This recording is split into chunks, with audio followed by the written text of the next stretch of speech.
With Ralph Lauren, there is this whole idea of it's really tapping into a very old-fashioned notion, which is kind of conspicuous leisure. He had transformed the brand kind of positioning along with other designers of the time, but to create a full lifestyle brand. This whole idea of people who have the money and therefore have the time and the leisure to enjoy themselves and to live in a way that's aspirational, to live in a way that everyone else wants to live. And that's something that's really expressed through what Ralph Lauren does. He's really interesting in the way that he has such tight control over the stores and the shops and the windows and what he's selling. But actually, unlike any other design, it's taken on such a narrative of its own. This notion of lifestyle that's so important today, this notion of lifestyle that so many different fashion companies are hankering after, is something that really started with Ralph Lauren.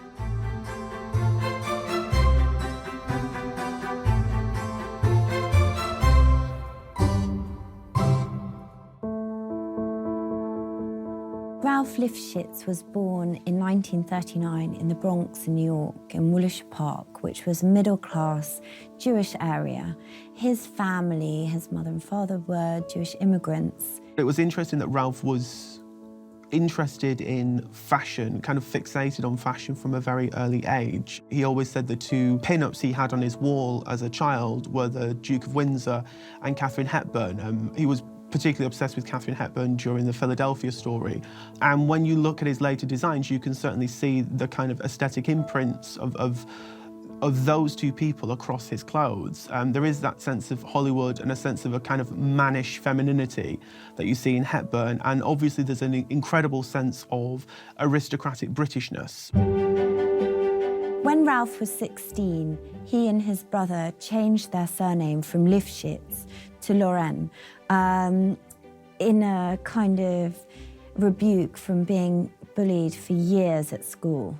Brother Jerry was in the Air Force and apparently got tired of humorous mispronunciations at roll call when the mail was delivered. And so Jerry and Ralph discussed what they would like to change their name to. And they actually alighted on Lauren kind of by accident. Whilst at school, Ralph Lauren had a very entrepreneurial streak. He was known for his sense of style, and during his time there, he started buying up ties and selling them to his fellow students for a markup. He didn't study fashion, so he came from a very interesting background of retail. And he is known to have said in his yearbook, when asked what he wanted to be when he grew up, he said, "I want to be a millionaire." During his spare time as well, he worked at Alexander's, which is a now defunct New York department store. So he really got a sense for customers, for retail, but at the same time, his own dress sense was incredibly refined, was incredibly elegant. After studying at business school, Ralph Lauren served in the army and then went to work as a shop assistant in Brooks Brothers. Now, this was a really transformative period of time for him.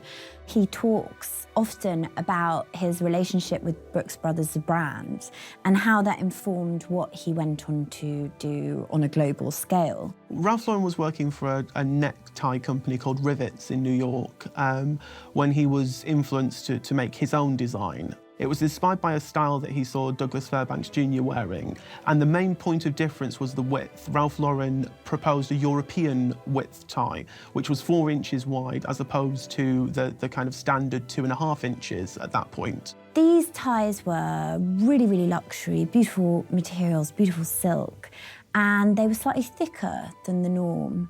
At this period, he attempted to sell to Bloomingdale's, and so he took his range to see what they thought.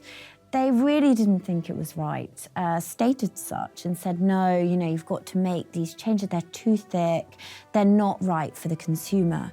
And interesting enough, just a few years not even. Later, Bloomingdale's had to come with their tail between their legs, noticing the popularity of this growing brand, by which point Polo. He got his big breakthrough when Neiman Marcus ordered 1,200 from him. And really what that did was give him a certain confidence and also an injection of capital that allowed him to establish himself under his own name.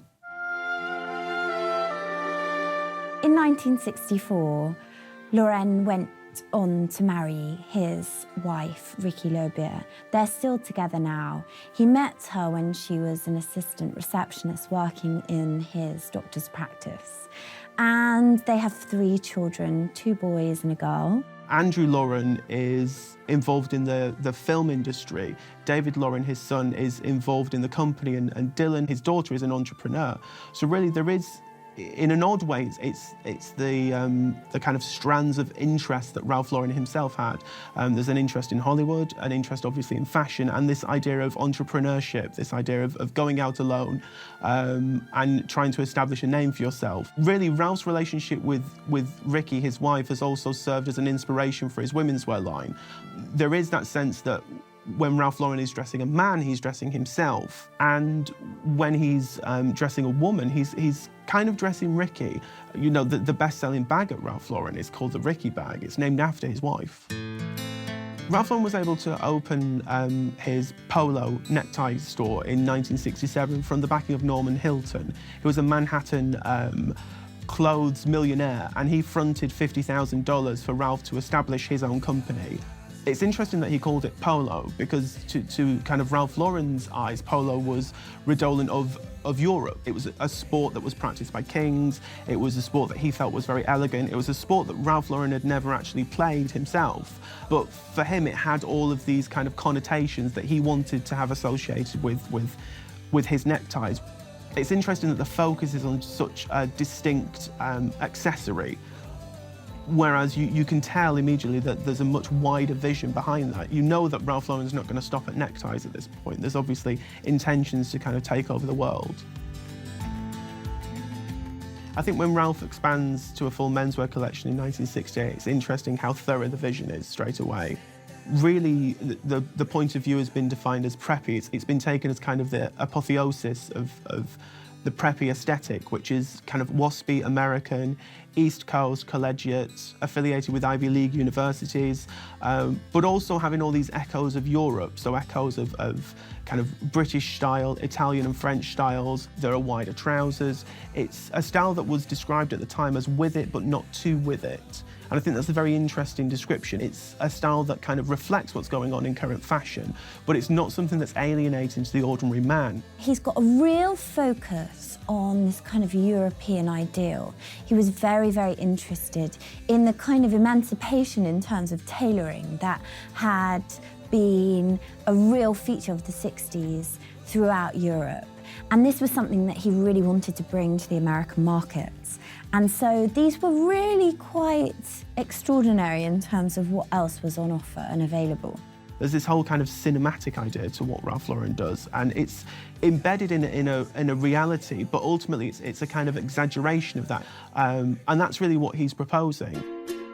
So in 1970, Ralph Lauren won the Coty Award, and he was also had his own boutique shop in Bloomingdale's. Ironic, because very early on they had declined his ties. So he was very much accepted and celebrated during the early 70s. Commercially, the clothes really challenged with what people wanted to wear at that point in time. People wanted to look fashionable as well as well-dressed. I think that's really what Ralph Lauren was able to tap into. By the early 70s, Ralph Lauren had begun to design collections of women's wear. Lauren's launching a women's wear line was very rooted in the tailoring that he presented, kind of mannish, boxy silhouettes. But the very interesting thing is this is where the polo horsey first makes its appearance on the cuffs of the shirts. This obviously went on to be the trademark that's still in existence now. It was a real innovative use of a logo. It helped to establish his name, and obviously it helped to give kind of something different to these clothes, something to differentiate them from men and for women, but also to differentiate them from anything else on the market. It is that idea of Ralph Lauren kind of asserting himself as a fashion designer. I mean, when you think about the polo shirt that Ralph Lauren launched, it's quite emblematic of what Ralph Lauren does in that it's not a wholly unique design. You know, polo shirts have been in existence for years. The most famous example being René Lacoste's polo shirts, which he patented in the 1920s and which have been in production ever since.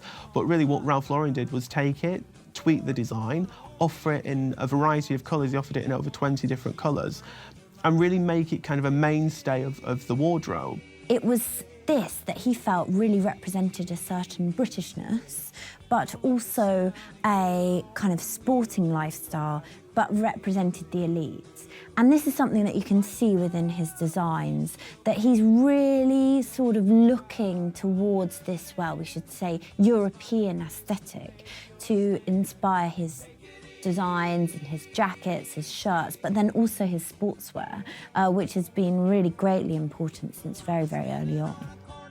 As with so much else that Ralph Lauren does, it's incredibly easy to wear. It's easy sportswear that has a connection to a designer, a connection to high fashion, but it's something that's not intimidating for his customers to wear. And I think that's really why it chimed with so many people. That's really why it was so phenomenally successful so early on in his career. Hi. Hi. Hi. By the late 70s, Ralph Lauren had established himself in the fashion world. But his designs would fetch greater exposure when he dressed Hollywood stars such as Diane Keaton in the film Annie Hall. You play very well. Oh, yeah? So do you. Oh, God, what a dumb thing to say, right? I mean, you say it, you play well, and then right away, I have to say you play well. Oh, God, Annie. Well, oh, well.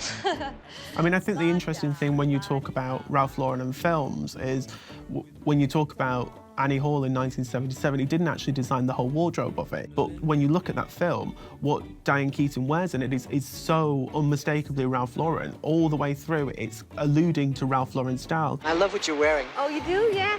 Oh, well, this tie is a present from Grammy Hall.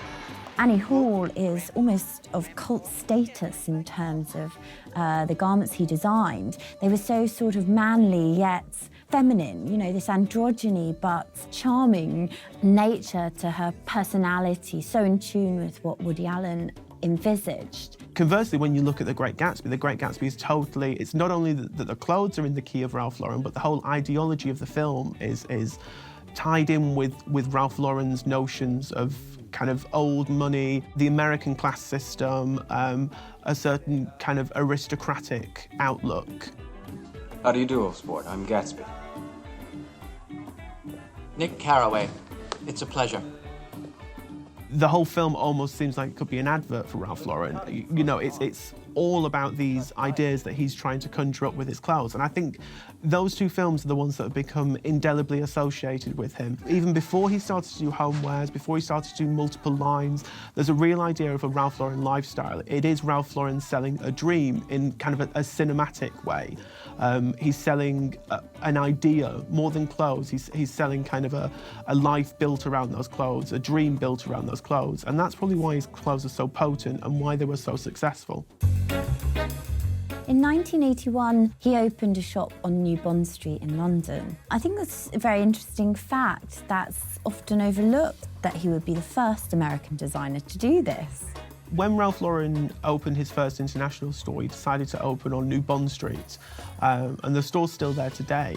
I find that very interesting, obviously, because there are so many reflections of British clothing in what Ralph Lauren was doing at that point. But then obviously when he exported those out to the world, the rest of the world was seeing it as something that was very American. So it's very interesting that Ralph Lauren's able to borrow from different cultures, make it identifiably his own and quintessentially American, and then re-export that out to turn a profit. The Ralph Lauren brand is also synonymous with sportswear, specifically tennis and golf. I think it's very clever of Ralph Lauren to offer things like tennis clothes and golf clothes, because really there's lots of allusions to those in his line in any case. I mean, the fact the whole line was called Polo was after sportswear, was after a sporting pursuit of the upper classes. By the 1980s, those sports were more mass market. Those sports were being pursued by all different kinds of people. But by Ralph Lauren tying his brand in with them, he was able to kind of offer aspirational clothes again. When you look at Ralph Lauren outfitting the umpires and the ball girls and ball boys of Wimbledon, he actually combined the Ralph Lauren logo with the Wimbledon logo to create something unique for the uniforms he created for them. And obviously that's also been reflected in the uniforms he creates for the American teams at the Olympics. It looked like something that could be from one of his advertising campaigns in the mid-70s.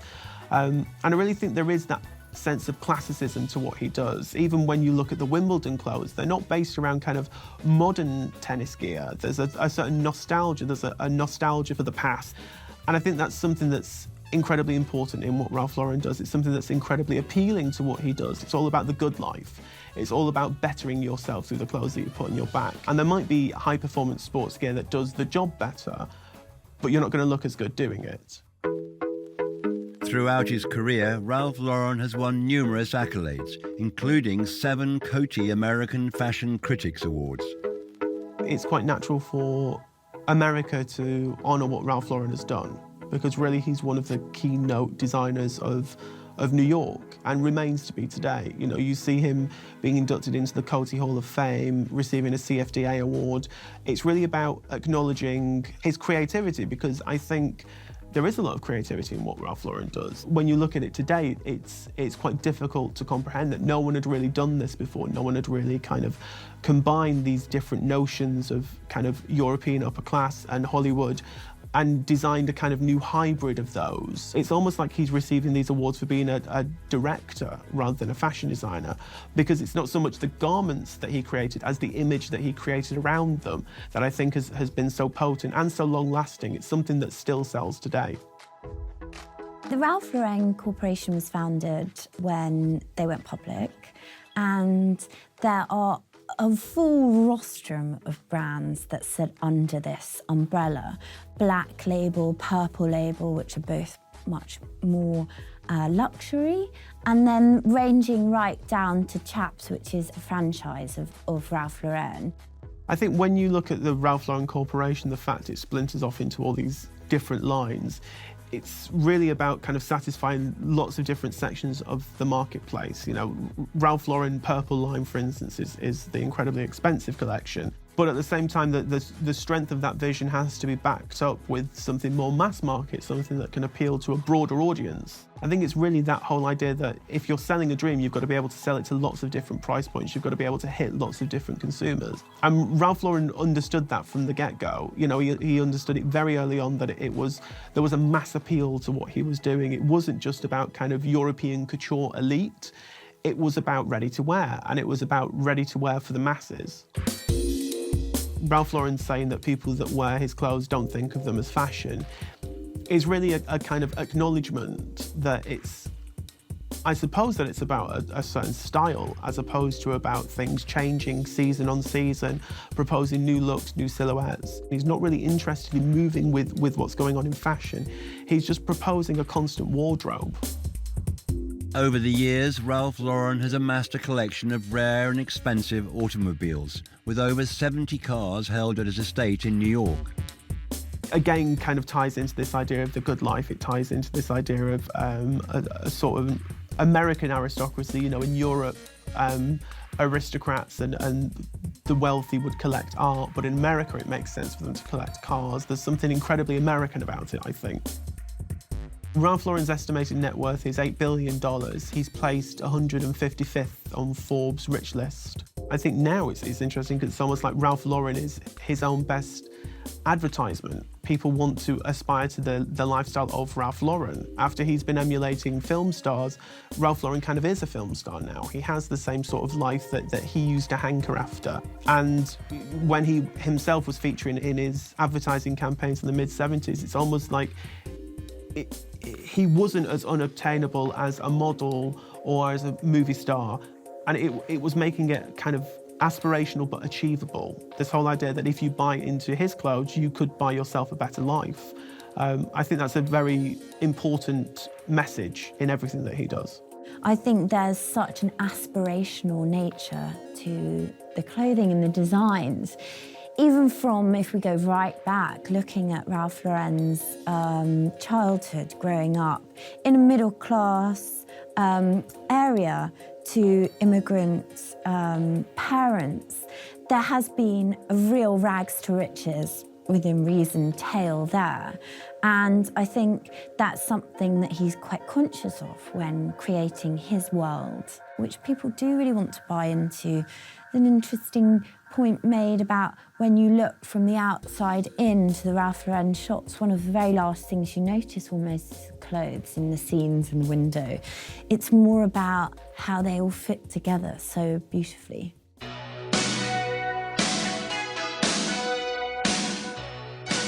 I think when you talk about the legacy of Ralph Lauren, you really go back to the words that Ralph Lauren himself has stated as kind of the motto of his company, which is that we don't sell fashion, we sell a way of life. That's expressed throughout what he does. It's the idea that it isn't just limited to the clothes on the catwalk or the clothes on your back. It's this whole idea that somehow by buying a piece of that, you're buying a piece of a better existence.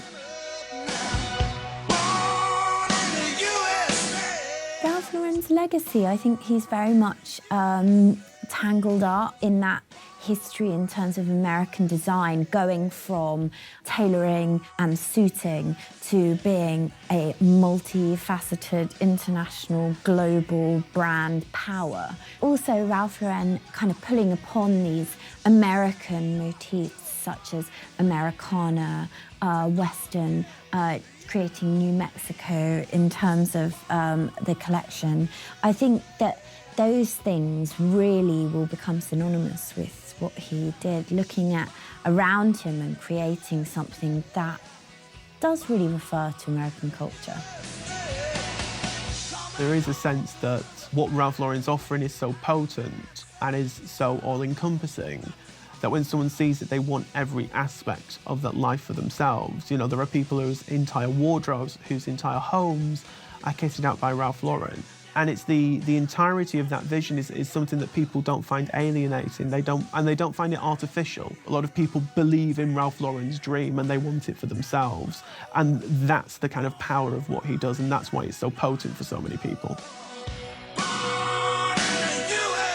People just want to live that life. People want to look at a Ralph Lauren advertising campaign and want to be part of it. They want to live as part of that kind of perfect life.